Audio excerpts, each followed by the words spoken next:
پیارے دوستو، آج میں آپ کے ساتھ ایک ایسا واقعہ شیئر کرنے والی ہوں جس کو سننے کے بعد آپ کے پاؤں تلے سے زمین نکل جائے گی۔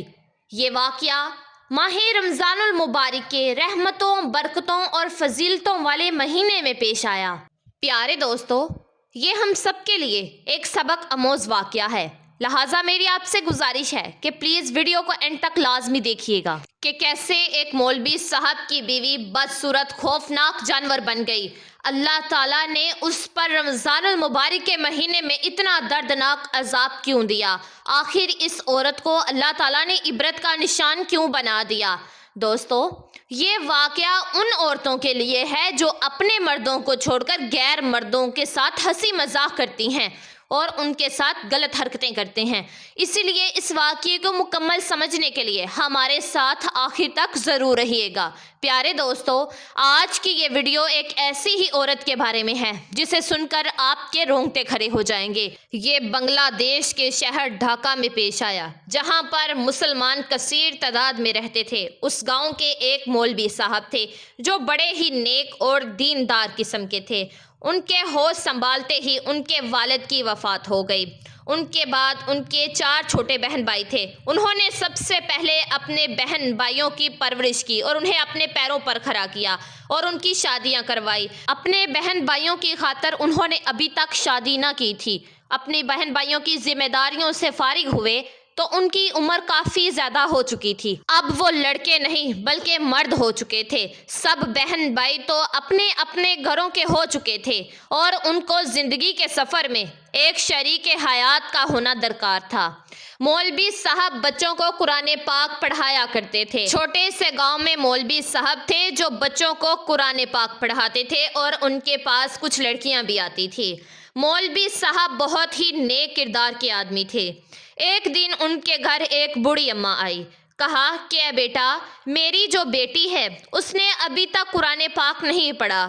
وہ بچپن سے ہی لاڈ پیار میں پلی ہے۔ باپ کے گزر جانے کے بعد وہ اور نڈر ہو گئی اور اس نے سکول کی تعلیم بھی حاصل نہ کی، بس اپنی سہیلیوں میں گھومتی پھرتی۔ اس کو سکول سے بھی نکال دیا گیا تھا۔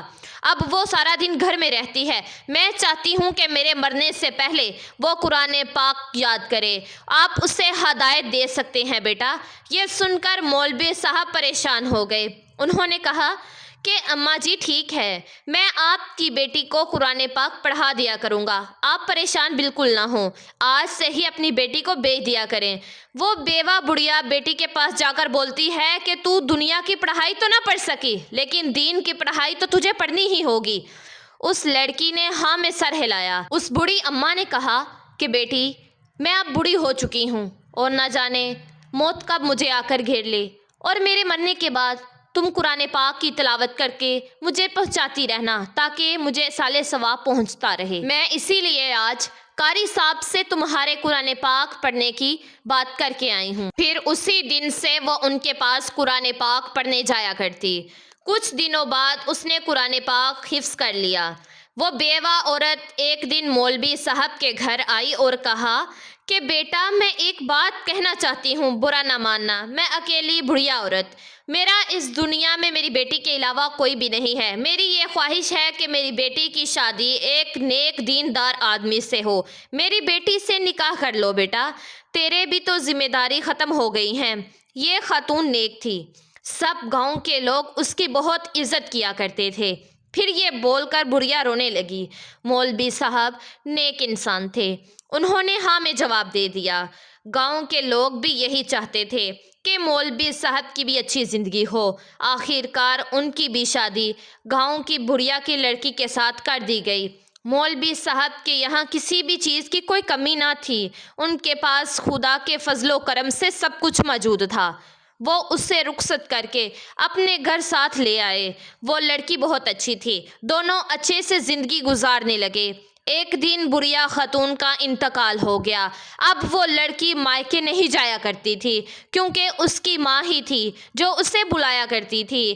اب وہ مولوی صاحب کے گھر ہی رہتی۔ چند ہی روز کے بعد مولوی صاحب نے یہ بات نوٹس کی کہ ان کی بیوی بلا وجہ ہی سجی سوری رہتی ہے، ہر وقت چہرے پر میک اپ کیے ہوئے اور خود کو سجنے سنورنے میں ہی لگی رہتی تھی، جبکہ گھر کا یوں ہی حال برا ہوتا۔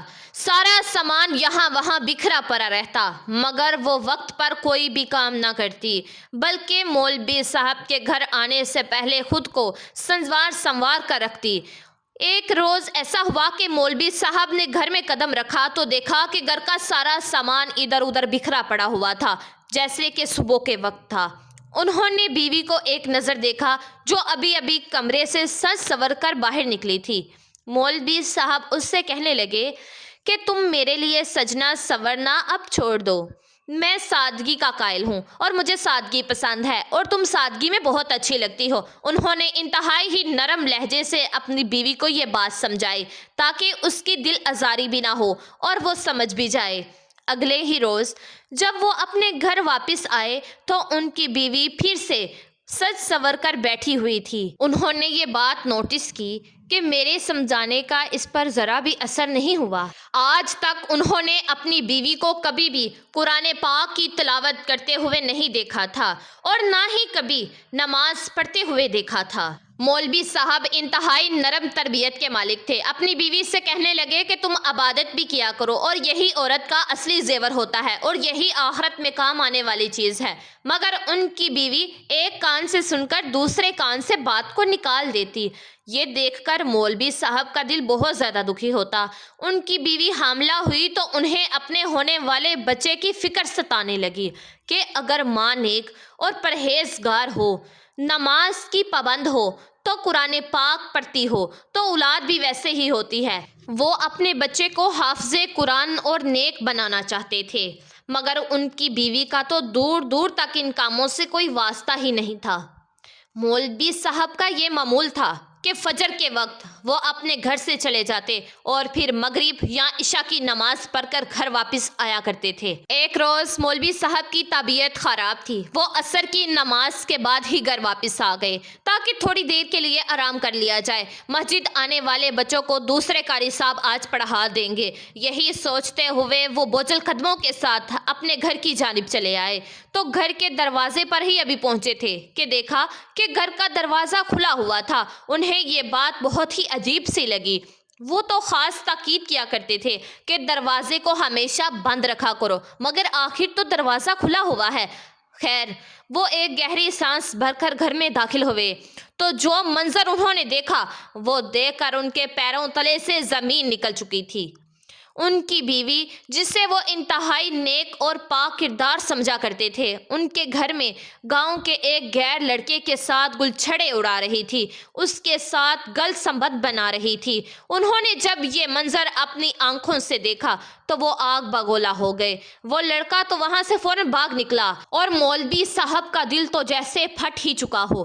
وہ اپنی بیوی کے پاس آئے، زوردار تھپڑ مارا اور کہا کہ تم نے میرے اعتبار اور محبت کا مجھے یہ نتیجہ دیا ہے۔ تم جیسی عورتیں تو جہنم کا ایندھن ہوا کرتی ہیں جو اپنے شوہر کی امانت میں خیانت کرتی ہیں۔ میں تم کو کسی بھی صورت میں اپنی بیوی نہیں بناتا۔ اگر مجھے خبر ہوتی کہ تم اس کردار کی مالک ہو، تم جیسی عورتیں تو جانور سے بھی زیادہ بدتر ہوتی ہیں جو اپنے شوہر کی وفادار نہیں ہوتی۔ مولوی صاحب اتنا کہہ کر واپس چلے گئے اور مسجد میں جا کر مصروف ہو گئے۔ وہ اپنے ذہن کو کہیں اور طرف لگانا چاہتے تھے، وہ اللہ کے ذکر میں مصروف ہو گئے۔ وہیں اس لڑکے نے پورے گاؤں میں یہ بات پھیلا دی کہ مولوی صاحب کی بیوی بڑی ہی بد کردار ہے، اس کا گاؤں کے کئی لڑکوں کے ساتھ چکر چل رہا ہے، اور مولوی صاحب بھی یہ سب کچھ جانتے ہوئے بالکل خاموش تھے۔ گاؤں والوں کو جب یہ بات کا پتہ چلا تو مولوی صاحب کو انہوں نے تنگ نظروں سے دیکھنا شروع کر دیا۔ اس روز مولوی صاحب کی طبیعت بہت زیادہ خراب تھی۔ وہ مسجد میں ہی سو گئے۔ فجر کی نماز ادا کرنے کے بعد جب وہ اپنے گھر پہنچے تو یہ منظر دیکھ کر ان کی چیخیں نکل گئی۔ ان کی بیوی کمرے میں ایک خوفناک جانور بن چکی تھی۔ اس کا باقی دھڑ تو انسانوں جیسا تھا، مگر اس کا چہرہ اور جسم بالکل کسی جانور کی طرح بن چکا تھا۔ یہ منظر دیکھ کر تو مولوی صاحب کی آنکھیں پھٹی کی پھٹی رہ چکی تھی۔ وہ فوراً کمرے سے باہر نکلے۔ ان کی بیوی جو جانور بن چکی تھی مولوی صاحب کے آگے ہاتھ پاؤں جوڑنے لگی۔ وہ خود تو کچھ بولنا چاہتی تھی، مگر سوائے جانور کی آواز کے علاوہ اس کے حلق سے کچھ بھی نہیں نکل پا رہا تھا۔ یہ خبر پورے گاؤں میں جنگل کی آگ کی طرح پھیل چکی تھی۔ جو بھی یہ خبر کو سن رہا تھا وہ مولوی صاحب کے گھر آ کر یہ منظر دیکھ کر کانوں کو ہاتھ لگا رہا تھا۔ مولوی صاحب کی وہ بیوی چند ہی گھنٹے زندہ رہی اور پھر وہیں تڑپ تڑپ کر وہ مر گئی۔ مولوی صاحب بہت دکھی تھے اور اللہ کے حضور اپنی بیوی کے لیے مغفرت کی دعائیں کرنے لگے۔ دھیرے دھیرے یہ خبر جنگل کی آگ کی طرح چاروں طرف پھیلنے لگی۔ جو بھی یہ خبر سنتا، خاص طور پر خواتین تو کانپ کر رہ جاتی، ان کے رونگٹے کھڑے ہو جاتے اور ہر کوئی ایک دوسرے سے یہی کہتا کہ خبردار، جو بھی اپنے شوہر کی امانت میں خیانت کرے گا اس کا انجام بھی مولوی صاحب کی بیوی کی طرح ہی ہوگا۔ اللہ اکبر۔ پیارے دوستو، ہمیں آپ سب کو ایسے گناہوں سے بچنے کے لیے اللہ سب کی جان و مال، عزت اور آبرو کی حفاظت فرمائے۔ اور دوستو، رمضان المبارک کا مہینہ چل رہا ہے، اس میں تو ہم لوگوں کو چھوٹے سے چھوٹے گناہوں سے بھی بچنا چاہیے۔ اور میرے یوٹیوب چینل نمرا وائس کی طرف سے آپ سب لوگوں کو رمضان کی بہت بہت مبارک ہو۔ امید کرتی ہوں کہ یہ ویڈیو آپ لوگوں کو ضرور پسند آئے گی۔ اس کو آگے شیئر لازمی کیجیے گا، اور اگر آپ نمرا وائس چینل پر نئے ہیں تو پلیز چینل کو لازمی سبسکرائب کر دیجیے گا اور بیل آئیکن کے بٹن کو پریس کر دیجیے گا۔ جزاک اللہ۔